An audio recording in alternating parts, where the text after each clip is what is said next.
To Gnanaprasunamba astro channel. ఇవాల్టి వీడియోలో మనం తెలుసుకోబోయే విషయం సుభిక్షాలనిచ్చే శుక్ర శనుల పరివర్తనను గురించి తెలుసుకుందాము. పరివర్తన అనేది ఒక గ్రహానికి పరోక్షంగా ఏర్పడే బలం. రెండు గ్రహాలు పరస్పరం తమ స్థానాలను మార్చుకున్నప్పుడు ఆ రెండు స్థానాలు బలపడతాయి. రెండు గ్రహాలు స్వంత రాశిలో ఉంటే ఎలాంటి ఫలితాలనిస్తాయో సమాన ఫలితాలనిస్తాయి. ఇందులో శుక్రుడు మరియు శని అతిమిత్ర గ్రహాలు కాబట్టి ఎట్టి పరిస్థితుల్లోనూ పెద్దగా హానిని కలిగించరు. శని భగవానుని స్థానాల్లో శుక్రుడు అతి మిత్రస్థానమనే స్థితిని, శుక్రుని స్థానాల్లో శని భగవానుడు మిత్రస్థానమనే స్థితిని పొంది బలంగా ఉంటారు. శుక్ర భగవానుని స్థానమైన తులలో శని ఉచ్చం అనే బలాన్ని, వృషభంలో సమ ఉచ్చం అనే బలాన్ని పొందుతారు. శుక్రుడు శని స్థానాలైన మకర కుంభరాశుల్లో మిత్రస్థితిలో ఉంటారు కాబట్టి ఈ రెండు స్థానాలు బలాన్ని పొందుతాయి. ఇందులో ఇంకొక సూక్ష్మ విషయం కూడా ఉంది. ఎల్లప్పుడూ ఒక శుభగ్రహం పాపగ్రహ స్థానంలో ఉంటే ఆ స్థానం పవిత్రమవుతుంది. అదేవిధంగా ఒక సహజ పాపగ్రహం శుభగ్రహ స్థానంలో ఉన్నప్పుడు తన పాప స్వభావం శుభత్వంగా మారుతుంది. ఈ డిఫరెన్స్ మీరు అర్థం చేసుకోవాలి. సో శుక్ర శనులు మంచి స్థితిలో పరివర్తన చెందినప్పుడు జాతకునికి మంచి ఫలితాలను ఇవ్వడానికి సిద్ధంగా ఉంటారు. ఇందులో మీరు ఏ లగ్నంలో జన్మించినా మంచి ఫలితాలు లభిస్తాయి. మీరు మేషం నుండి మీనం వరకు ఏ లగ్నంలో జన్మించినా శని భగవానుడు శుక్రుని స్థానాల్లో ఉన్న, శుక్రుడు శని భగవానుని స్థానాల్లో ఉన్న శుక్రశనులు పరివర్తన చెందిన, ఆ పరివర్తన చెందిన స్థానరీతిగా ఖచ్చితంగా మీకు మంచి ఫలితాలు ఉంటాయి. ఉదాహరణకు మేష లగ్నానికి 2, 7 స్థానాలకు అధిపతి శుక్రుడు, 10, 11 స్థానాలకు అధిపతి శని భగవానుడు. ఇందులో 2వ స్థానాధిపతిగా 11వ స్థానాధిపతిగా పరివర్తన ఏర్పడినప్పుడు మహాధనయోగం యాక్టివేట్ అవుతుంది. 7వ స్థానాధిపతిగా 10వ స్థానాధిపతిగా పరివర్తన చెందినప్పుడు ఆటోమేటిక్గా వివాహానంతరం వృత్తిలో అభివృద్ధి, ఉన్నత స్థితి మొదలైన యోగ భాగ్యాలు ఉంటాయి. అదేవిధంగా 2వ స్థానాధిపతిగా 10వ స్థానాధిపతిగా పరివర్తన చెందినప్పుడు వృత్తి రీతిగా, ఆర్థిక రీతిగా అభివృద్ధి, పురోగతి, యోగ భాగ్యాలు మొదలైనవి ఏర్పడతాయి. ఒకే ఒక పరివర్తన వీళ్లకు నెగటివ్గా ఉంటుంది. 11వ స్థానాధిపతి అయిన శని 7వ స్థానంలో ఉచ్చం కావడం, 7వ స్థానాధిపతి శుక్రుడు 11వ స్థానంలో అమరి ఉండడం ప్రతికూల ఫలితాలను ఏర్పరచుతుంది. కానీ వేరే రీతిగా ఈ పరివర్తన శుభ ఫలితాలను ఇస్తుంది. వృషభ లగ్న జాతకులకు లగ్నాధిపతి అయిన శుక్రుడు 9వ స్థానమైన మకరంలో లేదా 10వ స్థానమైన కుంభంలో ఉండడం, 9, 10 స్థానాలకు అధిపతి అయిన శని లగ్నంలో లేదా 6వ స్థానంతో పరివర్తన ఏర్పడినప్పుడు మంచి ఉద్యోగం, ఆర్థిక పురోగతిని ఇచ్చే వ్యవస్థగా ఏర్పడుతుంది. మిథున లగ్నానికి సంబంధించినంత వరకు 5, 12 స్థానాలకు అధిపతి శుక్ర భగవానుడు, 8, 9 స్థానాలకు అధిపతి శని భగవానుడు. ఇందులో ఒక తైతన్య పరివర్తన కూడా ఏర్పడుతుందనే సూక్ష్మం దాగి ఉంది. కారణం 5వ స్థానం, 9వ స్థానం శుభస్థాన పరివర్తన అన్నా కూడా 8, 12 అనే పాపస్థానాల సంబంధం కూడా ఏర్పడుతుంది. కాబట్టి ఈ పాపగ్రహస్థాన పరివర్తన ఉండకుండా ఉంటే మంచిది. ఈ పరివర్తన ఒక నెగటివ్ని ఇచ్చి పిదప పాజిటివ్ని ఇస్తుంది. కర్కాటక లగ్నానికి సుఖ బాధకాధిపతిగా శుక్రుడు, 7, 8 స్థానాలకు అధిపతిగా శని భగవానుడు వస్తారు. ఇందులో 8, 11 స్థానాల పరివర్తన అంత మంచిది కాదని చెప్పవచ్చు.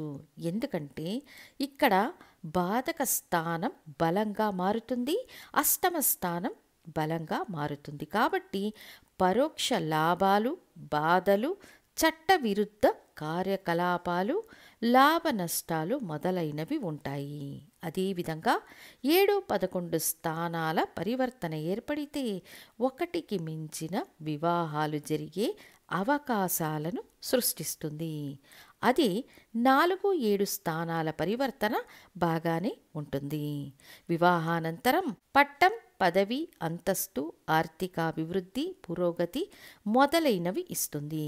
ఎలా చూచినా కర్కాటక లగ్నానికి శని శుక్రుల పరివర్తన మిశ్రమ ఫలితాలనిస్తుంది. ఇది అలాగే సింహ లగ్నానికి కూడా మ్యాచ్ అవుతుంది. 6, 7 స్థానాలకు అధిపతి శని భగవానుడు, 3, 10 స్థానాలకు అధిపతి శుక్రుడు. ఇందులో 3, 6 స్థానాల పరివర్తన నెగటివ్ ఫలితాలనిస్తుంది. 7, 10 స్థానాల పరివర్తన పాజిటివ్గా ఉంటుంది. వివాహానంతరం వృత్తిలో అభివృద్ధి, పురోగతి మరియు యోగ భాగ్యాలనిస్తుంది. 3, 7 స్థానాల పరివర్తన ఏర్పడినప్పుడు వివాహానంతరం వృత్తిలో అభివృద్ధి, పురోగతి ఇవన్నీ ఉన్నా వివాహేతర సంబంధాలను ఇచ్చే వ్యవస్థగా మారుతుంది. ఎలాగైతే ఈ ఇరువురి పరివర్తన వల్ల ఆ స్థానాలు మంచి ఫలితాలనిచ్చే అవకాశాలు ఏర్పడతాయి. అప్పుడు సింహ లగ్నానికి కూడా మిశ్రమ ఫలితాలు ఉంటాయి. కన్యా లగ్నానికి శుక్రుడు పూర్తిగా శుభగ్రహం.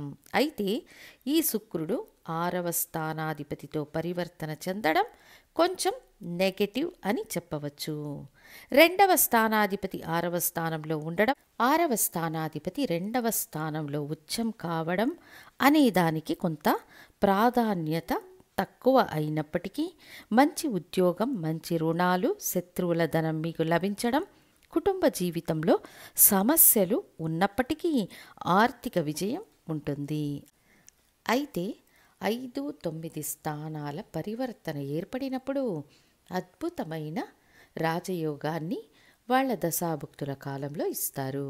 అదేవిధంగా 2, 5 స్థానాల పరివర్తన ఏర్పడినప్పుడు కులదైవ అనుగ్రహం, సంతానం జన్మించిన తర్వాత జాతకుడు ఉన్నత స్థితికి వెళ్ళే అవకాశాలు ఉంటాయి. తులాలగ్న జాతకులకు లగ్నానికి అష్టమ స్థానానికి అధిపతి శుక్రుడు, 4, 5 స్థానాలకు అధిపతి శని భగవానుడు.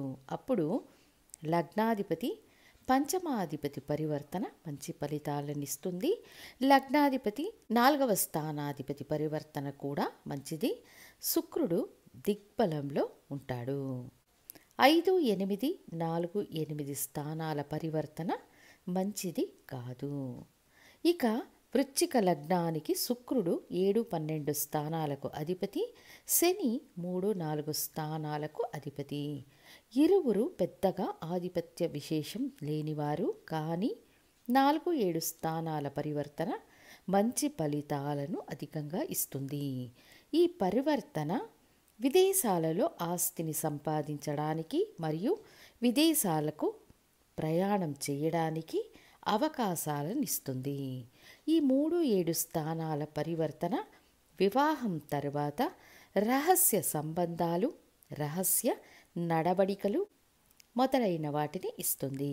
అదేవిధంగా 3, 12 స్థానాల పరివర్తన కూడా ఒక మాదిరిగా సుమారైన ఫలితాలను ఇస్తుంది.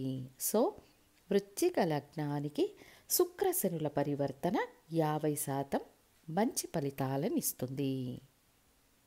ధనుసు లగ్నానికి సంబంధించినంత వరకు 6, 11 స్థానాలకు అధిపతి శుక్రుడు, 2, 3 స్థానాలకు అధిపతి శని భగవానుడు. ఇక్కడ 2, 6 స్థానాల పరివర్తన సుమారైన ఫలితాలను ఇస్తుంది. అంటే కుటుంబ జీవితంలో సమస్యలు, ఇచ్చిన డబ్బు తిరిగి రాకుండా ఉండడం. అదే సమయం 3, 11 స్థానాల పరివర్తన అనేది ప్రయత్నాల ద్వారా విజయం, మరో వివాహ అవకాశాలు, దాని మూలంగా యోగాలు, లాభం, అభివృద్ధి ఉంటాయి. మకర కుంభ లగ్నాలకు శుక్రశనుల పరివర్తన అద్భుత ఫలితాలనిస్తుంది.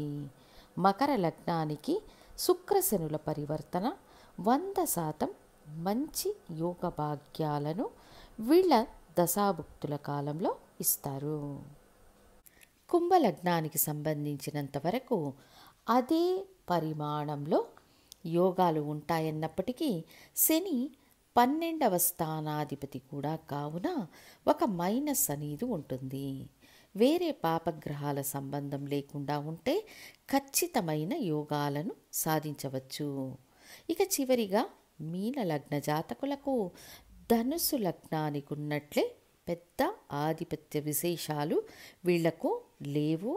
ముఖ్యంగా ఒక వ్యయస్థానం, లాభస్థానం, 3వ స్థానం, 8వ స్థానం, 3, 8, 12 అనే 3 దుస్థానాలు యాక్టివేట్ అవుతాయి. కావున ఇందులో 3, 11 స్థానాల పరివర్తన కొంచెం పర్వాలేదు అన్నా మిగిలిన స్థానాల పరివర్తన పెద్ద యోగాన్నివ్వదు. సో 12 లగ్నాలకు ఈ శని శుక్రుల పరివర్తన స్థానరీతి ఆధారంగా మంచి యోగ భాగ్యాలను ఆ స్థానరీతిగానే ఇస్తారని తెలియజేస్తూ మళ్ళీ ఇంకొక ముఖ్య వీడియోతో మీ ముందుంటాను. ధన్యవాదాలు.